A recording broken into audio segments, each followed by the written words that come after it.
irritating dealership experiences, failed to order a car, difficulty oiling a car, greater difficulty changing a trans filter. This is my C8 Corvette Odyssey. Hey, hello, how are you? Welcome to Road Odyssey. I am Burke. Hope you're having a very nice day.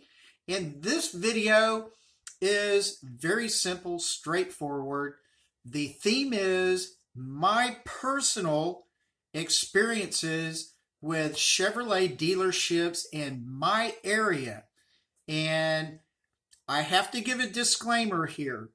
I am not trying to bash anybody.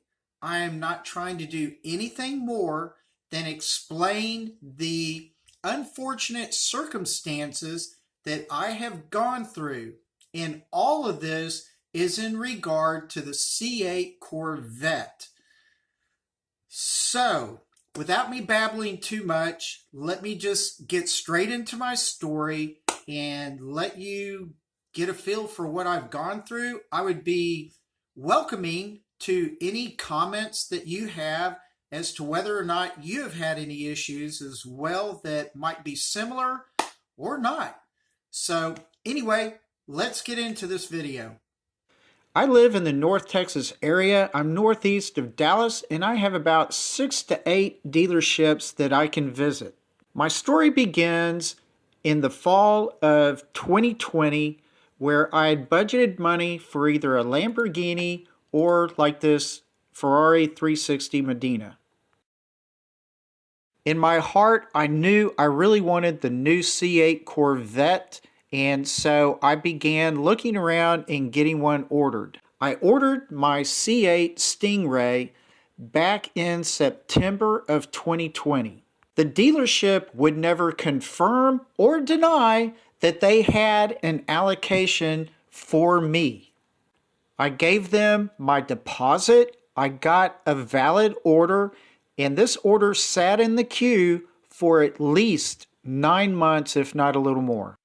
I went to the dealership in the 1st of May of this year, 2021, and they had no news on my order.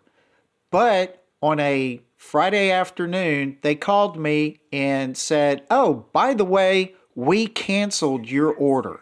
This was about the same time that GM had canceled all orders that were not already at the 3,000 status, meaning that they were in the queue for manufacturing immediately. Why am I irritated?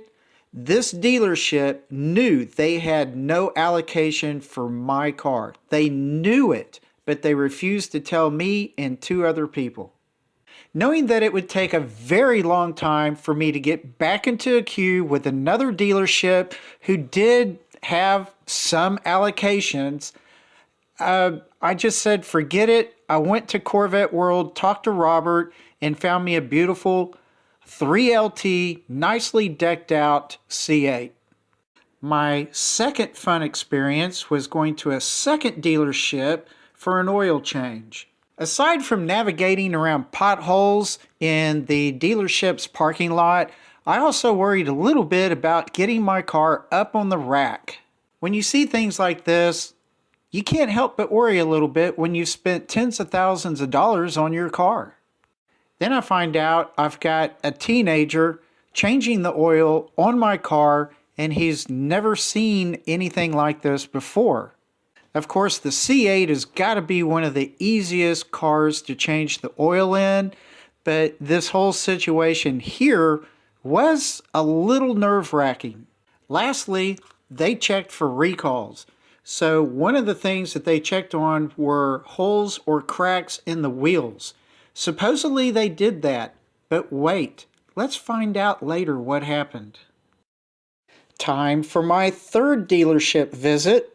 Not being sure I could trust the first 2 dealerships, I called up a third dealership and made a specific appointment 4 days in advance for having the trans filter changed.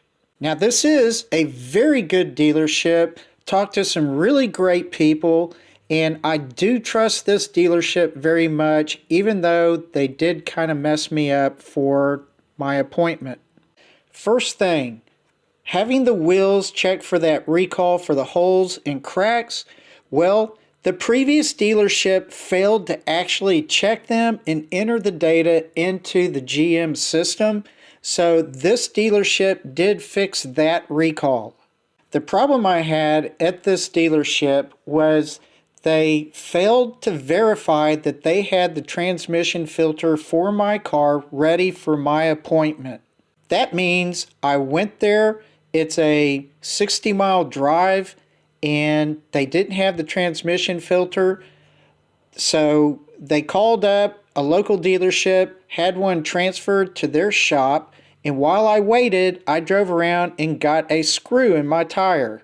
So here I am at Discount Tire getting a free tire repair, and luckily they could just barely get this thing fixed. Unfortunately, my tire did get fixed barely in time to get back to the Chevy dealership, but talking to the service department, they had decided that it was too late in the day and let's reschedule my appointment. So now I'm going to have to drive 180 extra miles, plus having gone through a screw in my tire in order to get my transmission filter changed. Why am I so irritated? As a whole, all three of these dealerships together make me feel very uncomfortable. The last two dealerships, very understandable. Life happens. So I will not fault them for anything. It is just the way life goes. On the other hand, though, for the last two dealerships, they're lucky that I have enough free time that I can accommodate them as opposed to them accommodating me. The first dealership, I am still angry with. Even though I waited 9 months, or almost 10, actually, they probably really wasted a good 2 or 3 months, because I know towards the end, they really probably didn't know what their allocations were going to be, but because they were a small dealership, they probably could have known easily that I would not get a car, myself and the other two behind me. They could have been nicer and said, hey, please consider going elsewhere. We really will not be getting a car. But I guess they just can't do that. All right, that'll do it for this video. Thank you so much for watching. Thank you to all of y'all who have subscribed. And if you have not subscribed yet, please do so. There is a subscribe button somewhere around here. And I appreciate y'all listening to me expound on my experiences with the Chevy dealerships in regard to the C8 Corvette. So hopefully these types of occurrences are on the downward trend, and hope any problems that y'all are having are also getting resolved and improving as well. So I wish y'all a fantastic day, a nice life, and with that, relax, take it easy, and I will see you later. Bye.